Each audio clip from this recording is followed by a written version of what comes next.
Awazanillahu mina sheytaani waxaadali manaafi'al awtaan waykat bu mag bi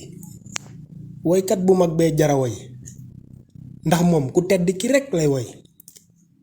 amalu ko suba amalu ko bëccëg te dafay dëkkee bind ba bët set nee na tagg ku tedd ki moom la def métier te sax lii gisuma lu ko gën di métier ndax Ahmadou ma woon daf ko defoon métier Ahmadou Kara mi it ñëw def ko métier Ahmadou ma woon daf daan bind ci yàlla ak yonenam Cheikh Ahmadou Kara ñëw di bind ci moom mi tax ñu am ndam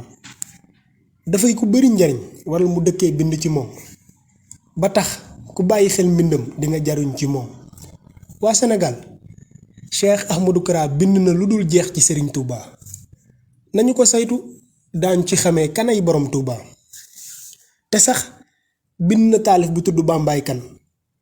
demal gëstu ko daa nga ci xamee Bamba moo di kan bàyyiwul dara ci taalif yi te it nee na daf di fusil ndax dafa yóbbuwaate ci tolluwaay bu gaaw boole ci di la tegtal yoon wi nga war a aw kon lii dafay lu jër a gëstu ndax dafay lu raar kon mat naa gëstu koo xam ni chaque jour dafay bind ci Ahmadou du ko jëlal ndax dafa xam kanay Ahmadou léegi sax daf koy improviser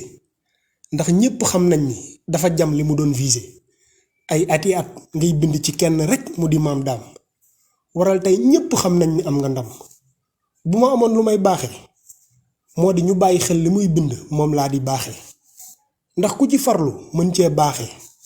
ndax léppam dafa am barke la feese ngir ku tedd ki te ku ko jublu am ndam wóor na ku tedd ki jërëjëfa teeti Cheikh Ahmadou Kara Mbacké Noreyni bi hadadi anfasil maxluuxaat